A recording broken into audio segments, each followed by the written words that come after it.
Nii, tervist, head õhtut inimest siis, et räägime natukene sellest viimasest tegevusest siis, mis on seotud siis homse üritusega Linda aitamiseks, et paljud kindlasti on märganud, et ma tegin postituse ja ausalt öeldes ma ei oodanud nii super head ja suurt tagasisidet sellele, et ma arvasin, et võib-olla mõne nii-öelda hea sõbra abiga saame asjad tehtud, aga tegelikult läks hoopis teistmoodi või läheb hoopis teistmoodi. Ja ma olen hästi tänulik kõigile, kes on mulle kirjutanud. Paljudega ma olen suhelnud. Kirjutajaid on palju kaugelt rohkem, kui ma olen jõudnud suhelda. Nii-öelda, et igatahes on hästi suur tänutunne südames, et nii palju inimesi on avaldanud soovi aidata Lindat ja üldse nagu teisi abivajajaid ja selle üle on ainult hea meel, sest et mina siiralt usun nagu heategevuse jõusse ja kogukonna ja heade inimeste koostöö jõusse, nii et olen seda enne kogenud nii loomade kui ka teiste inimestega ja nende aitamisega, kui siis ilmselt ka homme saab väga, väga tore olema. Ja kahjuks on sellel poolel siis ka omad, miks ma seda üldse avalikustasin, eks ju, ja et kuskilt maalt läheb mingitel asjadel piir. Ja nagu ma seal ka kirjutasin, siis teatud kohtades läks minu piir, kus ma nägin seda, et vallaga suhtlemisest ei ole abi piisavalt Lindale. Mul on kogemus ees meie enda küla teise vanaprouaga, keda me siis kogukonnaga aitasime. Tegelikult küla aitas teda väga, väga kaua, aastaid, toitis nii-öelda ja hoolitses ta eest oma võimete ja jõu piires. Ja inimene elas sisuliselt elektrita mitukümmend aastat.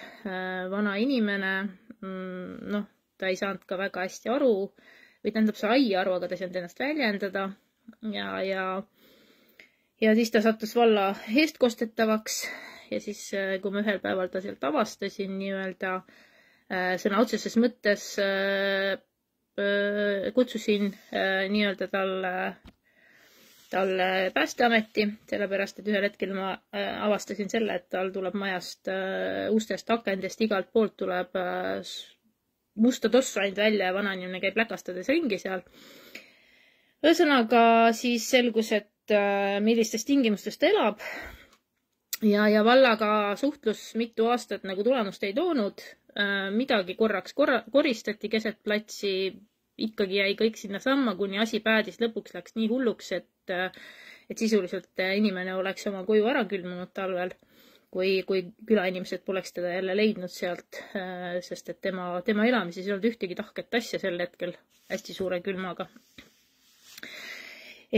Ja siis me lõpuks kõikid head inimeste koostöös siis tegime tal märtsikuus kodu korda.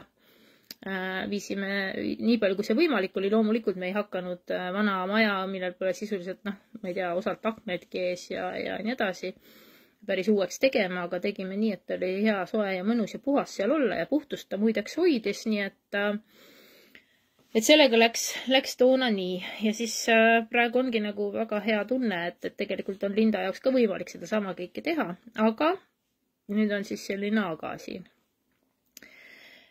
Selle sama prouaga, kelle elu me juba korda tegime, selle inimesega seoses ja täna oli sama kogemus kahjuks, juhtus siis selline lugu, et nendega suhtles Nõo valla sotsiaalosakonna juhataja Ene Melter. Ma ei tea, kes kellega ühendust võttis, kas nemad temaga või tema siis nendega sugulastega. Ja ma tõesti ei tea, mis neil omavaheline jutuajamine oli, aga teades Ene Melteri suhtumist asjasse, kuidas tegelikult on varemgi väljendanud seda, et aga inimene tahabki nii elada. Inimesel tuleb lasta sitases elada, kui ta tahab. Inimesel tuleb lasta nälgida, kui ta tahab. Inimesel tuleb lasta külmetada, kui ta tahab. Ja siis, kui selgub lõpuks, et ta tegelikult ei taha, aga ta ei saa lihtsalt hakkama. Ta ei saa hakkama, sest ta ei julgegi või ta ei oskagi abi küsida. Ta reaalselt ei oska abi küsida. Ta ei tule selle pealegi, et tegelikult ta võiks abi küsida ja tal on võimalus abi küsida ja tegelikult on ka vallal mingisugune kohustus aidata sellisel juhul. Ja vald tegelikult peaks ju märkama, et sotsiaalosakonna inimesed tegelikult on ka Linda olukorda või Linda elu ju teadnud väidetavalt 25 aastat. Et kuidas see siis võimalik on, et järsku siis, 25 aastat sa tead, et keegi kuskil elab nii, okei, varem ta oli kobedam, ta ei olnud nii hullus seisus, eks ju, ta käis isegi, ma saan aru, bussiga kuskil sõitis poodi või midagi, et tal, võib-olla see elustiil ongi olnud siuke räpakam. No see selleks, aga täna on ta 88-aastane 2 kepi otsas jeeli liikuv vanainimene, eks ju, kelle elutahe on suur. Et tegelikult saab hakkama ja on saanudki, ta veab isegi 100 või 150 meetri kauguselt nii-öelda omale puuttuppa kuidagi käruga. Aga see ei tähenda ju seda, et see normaalne oleks. See ei tähenda ju seda, et seda peaks nagu tuimalt pealt vaatama. Et kui valla sotsiaaltöötajad seal käivad, et nagu see ongi normaalsus. Ja juhtus siis selle asjaga veel täna niimoodi, et Ene Mölter oli siis rääkinud mingi sugulasega, kes tegi mulle kõne. Ja ma olin hämmingus, päriselt hämmingus. Ühesõnaga ma sain sõimata konkreetselt jälle selle eest, et miks ma sekkun. Need on inimese elustandardid, ta tahabki nii elada, see pole meie asi, see pole kellegi teise asi, nemad on hoolivad sugulased. Ma küsiks siis, et kuidas saab olla nii, et sugulased hoolivad, aga hooldajaks on määratud võhivõõrast naaber. Et siin ei klapi nagu midagi, on ju. Et ühesõnaga mina võtku need pildid maha, võtku postitus maha, sinna minna ei tohi. Nemad kuni selle ähvarduseni korraks isegi, et ta tuleb politseiga sekkuma ja ei luba sinna kedagi minna. Siinkohal ma tervitan teda ja ütlen, et seda õigust tal ei ole, sellepärast et Linda ei ole kellegi eest kostalune. Lindal on mõistuskorras ja Linda on tahtnud, et talle appi mindaks. Ta on mulle mitu korda seda öelnud ja Linda tahab, et talle appi mindaks. Ehk siis tegelikult ei ole kellegi teise asi seal midagi öelda, vaid kui sa oled nagu tore ja hea inimene, siis sa tuled appi lihtsalt. Võib-olla mul on sulle mõned küsimused, aga võib-olla ei ole kah. Kui mul on hea töö, siis ma ei küsi. Et tegelikult selline, kuni selliste väljenditeni, et see on Linda standard, et mõned inimesed ei tahagi elada teistmoodi, et need ongi nende inimeste standardid. Ma ei tea, kas 88-aastase inimese standard ikka peaks olema nagu kaltsukuhilas koos rottidega elamine külmas, tekkepatju, midagi õieti ei ole, kusen kaussi kuhugi, vean 150 meetri kauguselt puid, mis siis, et ma jeeli kõnnin, eks ju. Kas see standard peaks olema selline, et mu toit on nagu reaalselt sita hunnikus, eks ju, seal pole ühtegi sellist asja, mida sa nagu reaalselt kätega puutuda tahaks isegi. Iir sööb minu sisuliselt vanainimese käe kõrval istus iir, ma alguses mõtlesin, et surnud, eks ju, vaatasin, ei, elus on, sööb midagi. Eks, kas see peaks olema standard? Või see, et see inimene haiseb ise nagu riided haisevad kusest? See ei ole ju, kuidas saab olla, kas see tõesti on Nõo valla sotsiaalosakonna standard? Et kuni muidugi selle süüdistuseni, kuidas see minule olla kõik valimisreklaam, siis ma nagu tõesti vihastasin, siis mõtlesin, et kuulge, et see on põhjus, miks mina valimistele lähen üldse. Mitte, et ma ei tee endale valimisreklaami, vaid see on põhjus, miks ma valimistel osalen. Ja ma olen neid asju ajanud aastaid siin. Ja aastaid näinud seda jama, mis siin Nõo vallas tehakse. Et see ei ole seotud mitte kuskilt otsast valimistega. Kui täna ei oleks valimisi, oleks ma täpselt homme seal samast Linda juures. Ja nagu me olime kevadel inimestega luule juures. Et mingit valimist asja siia segada, see on lausa solvamine. Võib-olla jaa, et mingisugused teised inimesed teevad kuskil pastakate ja nänniga mingisuguseid asju, aga mul ei ole isegi aega, ütleme kogu selle kõige organiseerimise kõrvalt, mul ei ole isegi aega valimisreklaamiga tegeleda. Et siinkohal nagu pigem on see, et mis selle asja eesmärk ongi see tegelikult, et avalikustamise eesmärk oli ka see, et välja tuua tegelikult see tõde. Sest et heaga, viisakalt rääkimisega, kordi ja kordi vallamajas käimisega, mitte midagi ei muutu. Iga kord, kui natukene nagu kuskil jälle käid mingil koosolekul, siis korraks käidaks seal koha peal ära ja sinna paika see jääb. Lihtsalt sinna paika see jääb.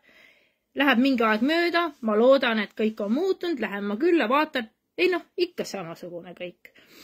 Et sellepärast see avalikustamine oli nagu, mulle tundub hetkel nagu ainuõige või ainuvalik, sellepärast et muidu ei muutu Linda elus mitte midagi. Sest see on Nõo valla sotsiaalosakonna standard. Ja kui me võtame, et siia vaadates peale seda avalikustamist muidugi on inimesed hästi palju kirjutanud, et neil on ka Ene-Möltriga väga halb kogemus, et neil on mingid omad jutud, omad mured, et ma ei tea teid, ma ei tunne teid, aga ma väga hea meelega ootaks omale privaatselt postkasti, siis näiteks võite anonüümsena isegi kirjutada, kui ei taha oma nime avalikustada, mis lood need siis on. Et ma ise mõtlen, mis lood need siis on, et kas äkki nende lugude abil või tooks veel siis välja neid murekohti, et minu arust juba ausalt öeldes piisas nagu meie küla inimesest ja et ta on veel valla eestkostetav sellest, et tegelikult Ene-Mölter oleks võinud juba kuskil mujal olla, mitte valla ametikohal enam. Ei piisa. Ta leiab alati nagu õigustust, ta leiab alati nagu oma tegevusele mingisuguse vabanduse, mingisuguse põhjuse. Nagu ma käisin sotsiaalkomisjonis, eks ju. Nii. Me tõime välja seal teiste abiga, eks ju, ka isegi selle, et inimeste raha on väärkasutatud. Inimeste nende sama klientide ehk siis luulerahaga on ostetud maalehte näiteks. Inimene ei oska lugeda. Siis seda põhjendati sellega, et nad ostsid seda tulehakatuseks. Kuurialune on rämpsu täis, mida sinna ahju alla panna. Vanu ajalehti on kõikide külaelanike kodud täis, eks ju. Ja siis ostame kõige kallima ajalehe selleks, et teda ahju toppida. Siis selle asemel, et siis kui küsiti tšekke välja, mida siis veel on ostetud, eks ju, siis nagu hakati varjama. Siis öeldi, et neil pole alles neid enam, et nad peavadki hoidma mingisuguse perioodi, eks ju, näidati ainult 2 viimase kuu tšekke.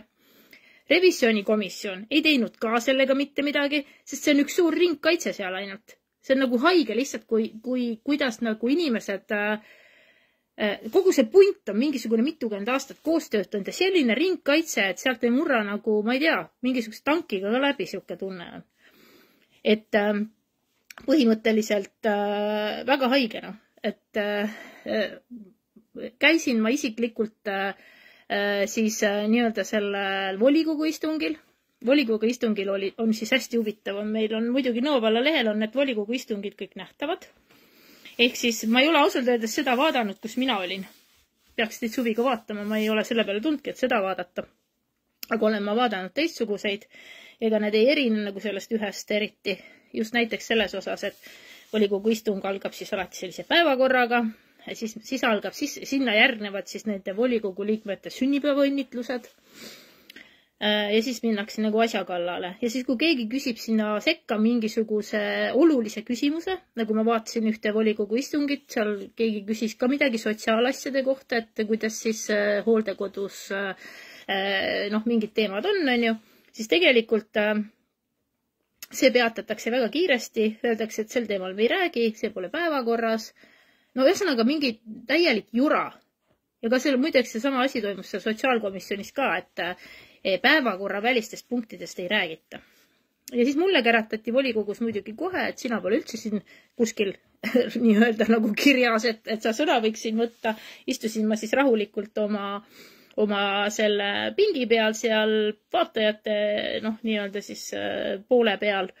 Ja siis kui haamer käis, et volikogu koosolek on lõppenud, siis ma loomulikult võtsin sõna, et ma siis ei oodanud, et mulle sõna antakse enam. Näitasin siis neid videosid, näitasin pilte, kõik ahetasid seal ümber, mitte midagi ei muutunud. See ongi kõige kummalisem, et tegelikult selle sama volikogu esimees on Jaanus Järveoja, kes on sotsiaalkomisjoni esimees. Ta käis isegi meie memme kodus, eks ju, nägi seda kõike. Mitte midagi ei muutunud. Mitte midagi ei muutu. See ongi see, et mina enam ei tea, mismoodi sellest ringkaitsest läbi murda. Vallavanem midagi ei tee. Vallavanemaga on ka suheldud kordi ja kordi, täna viimati veel isegi. ma räägin talle mingit juttu, ta nagu ei usu või ta nagu ta ei saa aru, et ma ei valeta, et mul on kõik need kõned on salvestatud esiteks, mis ma teen, eks. Noh, kõik on tõestatav. Aga mitte keegi ei taha midagi teha. Mitte keegi. Et las olla nii. Noh, ei pea tegema mitte midagi, sest kõik on harjunud. See on standard, no valla standard. Et ühesõnaga võiks nagu põhimõtteliselt täna panna siis sellise Linda või teise vemme vana kodupildi, eks. Kirjutadagi peale, et see on no valla standard. Inimese standard. Mis pingutab üldse, on ju. Et kõik võiks siis edasi elada ja kuseda kaussi ja et süüa koos hiirega siis samast potist ja et noh, võib-olla siin mõned nagu nüüd võivad nagu öelda, et ma kasutan mingisuguseid selliseid väljendeid nagu kusi näiteks. Noh, ma ei tea, kas ma peaks ütlema piss, kas see teeks asja paremaks või uriin, kas see kõlaks paremini. Ma olen maainimene, räägin asjadest nii nagu on. Et ühesõnaga meie igal juhul homme sinna läheme. Ma ütlen ausalt, kui seal keegi on politsei või mingi asjaga vastaseks, no siis ma näitan teile päriselt seda laivis. Et see ei ole võimalik lihtsalt, ma arvan, et sekkuda sellisesse heategevusse, noh, see oleks endale väga jalga tulistamine. Et Linda on väljendanud soovi, et ta tahab, et teda aidatakse, et ta kodukorda tehakse. Ja me ei lähe temast üle sõitma, seda ei tasu kellelgi karta. Me lähme kaupa tegema nii-öelda. Ma tean, et mingid asjad võib-olla on tal kallid, ta ei taha neid ära visata, ära anda. Me ei lähe jõuga seda tegema. Me räägime läbi. Ma olen siiamaani temaga väga hästi suheldud saanud, väga hästi läbi rääkida saanud. Mul ei ole mingeid isiklikke huvisid. Me ei korja ühtegi senti selle kampaania jaoks, mitte ühtegi. Ja põhimõtteliselt ei korja, et pärast ei saaks keegi tulla jälle ütlema, et ma ei tea, keegi röövis kedagi või keegi tegi kampaaniat või ma ei tea, lihtsalt me ei lähe. Ja põhimõtteliselt kogu see asi on üles ehitatud ainult vabatahtlikkusele, headele inimestele ja kui päris aus olla, siis nagu, noh, ma toon mõned näited, mis on eriti äge. Näiteks ma küsisin, et kas keegi saab paar pirukat ja kohvi tuua, siis selle peale tegelikult kirjutas mulle food sharing. Nemad toovad lõuna, osaliselt siis näkid ja kõik sellised asjad. Siis kirjutas mulle veel üks hea inimene, kes lubas tuua kohvi ja tee ja suppi, kas seljankat või borši. Siis kirjutas inimene, kes töötab sõbralt sõbrale kaupluses. Sõbralt sõbrale kauplus annab 100 eurot krediiti. Ja siis on veel hästi palju toredaid inimesi. Üks inimene toob näiteks eterniidi nende puude varjualusele peale. Siis üks inimene tuleb, ehitab selle varjualuse valmis. Siis inimesed võtavad kaasa nagu, me korjame siis ringi nagu, kes on, te paneme ringid kokku, kes on siis mööblit annetavad, asju toovad. Mitmed inimesed ostavad isegi, noh, kes toob sussid, kes toob mingisugused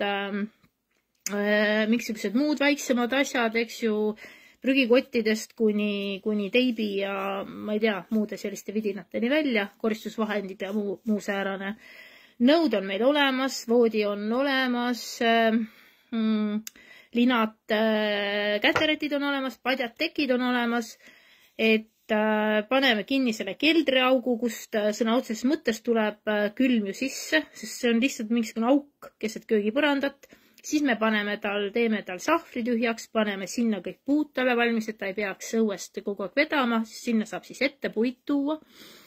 Siis ühesõnaga me katsume niimoodi teha selle kodu korda, uued kardinad, peseme aknad, topime aknad, teibime aknad. Ühesõnaga meid tuleb palju ja me jõuame palju ja me isegi niidame tal ümbermaja seal ära, sest et inimesed võtavad kaasa ka trimmerid. Et võib-olla saab ka see maja ümbrus korda, saab kõigile rõõmu. Et ühesõnaga tööd on palju, aga meid tuleb palju, ma arvan, circa 15 inimest äkki lõpuks. Meid on lubanud aidata konteineritega, Nõos Janar annab oma konteinerites ruumi ehituse peal, kus me saame rämpsu viia, midagi läheb lõkkesse, et me teeme seda asja nagu hästi ratsionaalselt, hästi kokkuhoidlikult, hästi läbimõeldult, mõtleme ikka talupoja mõistusega, eks me ei hakka hulluks minema, või ei saa kellegi maja ehitada uueks, kuigi juba keegi pakkus isegi, et ta võib kaevata nii-öelda trassiga talle tuppa, et talle vesi oleks toas. Me ju nii hulluks ei hakka minema, et seda me ühe päevaga ei jõuaks ja seda me siis ühe päevaga ei tee ka, et me seda päris ei hakka tegema, et päris maja ehitama. Aga mis veel? Ma mõtlen, mis ma veel teile pean ütlema. Ma ära midagi olulist ei unusta. Et see üleskutse kindlasti et palun kirjutage mulle privaatselt, kui te teate veel kedagi Nõo vallas, kes niimoodi elab või Elva vallas või kuskil siin lähedal, ma ei tea, teise Eesti otsa sõita, siis on juba organiseerimine muidugi, aga kui keegi ikka väga halvasti elab, eks siis tuleb teise Eesti otsaga sõita. Et kes täpselt mingisugustes jamades tingimustes, ikka päriselt nagu Lule või Linda või elavad, siis seal tuleb ka sekkuda, sellepärast, et kui meie ei sekku, kes see sekkub siis? Et kui vallad ei tee midagi, oma sugulased ei tee midagi, et siis tuleb seda lihtsalt teha, et tuleb siis teha meiesugustel inimestel, et küll me selle pundi jälle kokku ajame ja midagi tehtud saame, et ega siis asjad tegemata ei jää. Et see organiseerimine on küll väga hull tegelikult, et ma ei ole kõigile jõudnud isegi vastata ja inimesed tahavad nagu hirmsasti suhelda ja arutada, aga kui ma pean veel samal ajal 20 inimesega arutama, siis ma väga vabandan, ma lihtsalt ei jaksa, et vahepeal tahaks magada ka ja peab muid asju ka tegema, et mul on omad kohustused ju ka loomakaitsjana, eks ju, et ühesõnaga andke andeks, kui ma kõigile pole vastanud, ma katsun veel kord kõik kirjad läbi vaadata, et päris mitmed inimesed alles eile õhtu kirjutasid, nad elavad seal lähedal, nad tahavad appi tulla, loomulikult võib tulla.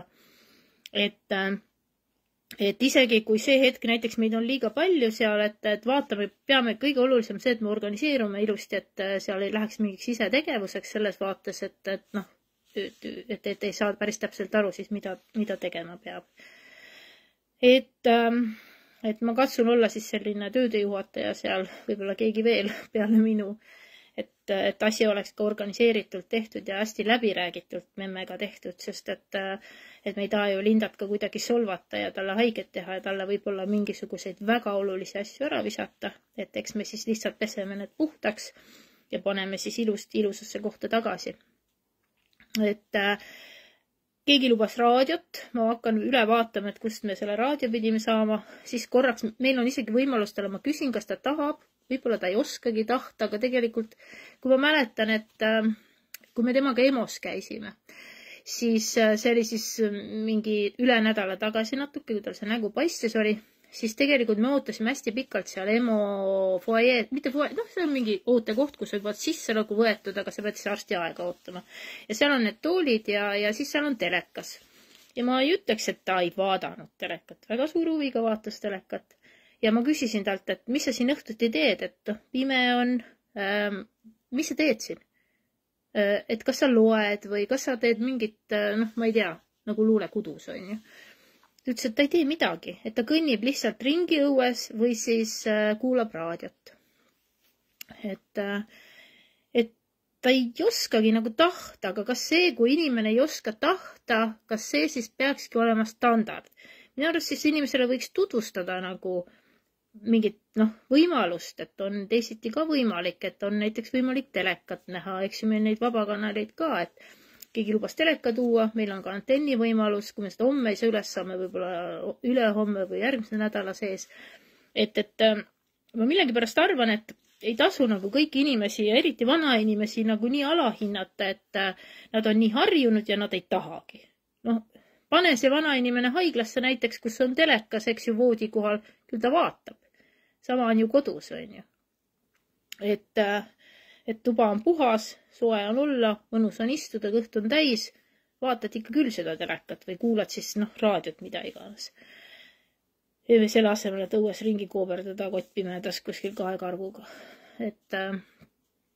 et ühesõnaga ma kinnitan veel kord siin, et meil ei ole absoluutselt mitte ühtegi muud tagamõtet sellega, kui vanainimese elu paremaks teha ja vanainimene saab elada puhtas toas, siis on ka järgmiseks on mõte see, et kindlasti peab olema 100% sinna peale sotsiaalhooldus nii-öelda valla poolt, et kui nüüd inimesed nagu ütlevad, et ta võiks juba ammu kuskil hooldekodus olla ja nii edasi, siis Linda hooldekodusse ei taha minna ja seda ma mõistan ja ma arvan, et tegelikult ei peaks ka olema riigil nii suur koormus nagu rahaliselt selles mõttes, et kui inimene saab kodus veel hakkama ja piisab sellest, et valla sotsiaalhoolekande programm nii-öelda teda siis talle näiteks aitab toidu tuua, koristada veidi, siis ma ei näe mitte ühtegi põhjust, miks me peaksime nii-öelda riigi rahakotti koormama sellega, et me topime inimesi vastuda tahtmist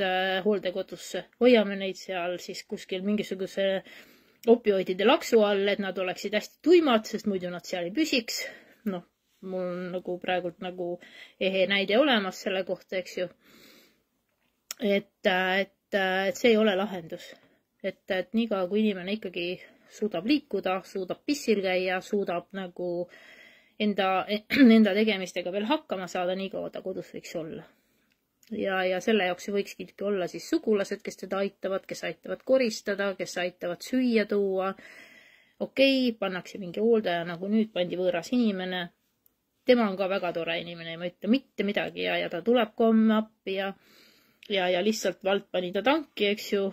Noh, ta oleks seda sama asja teinud ka tasuta edasi, eks. Ta juba käis taga poes, ta juba nagu viis teda arstile ja vald nägi siis võimalust, et ma pühin omad käed puhtaks ja lükkan talle selle hooldust nii-öelda siis kohustuse peale, selle, mis on 50 eurot kuus või midagi sellist, on ju, no mis on naeruväärne tegelikult. Ja siis nii-öelda siis ongi nagu mure lahendatud valla jaoks, eks. Valla probleemi enam ei ole, tal on hooldaja. Et ühesõnaga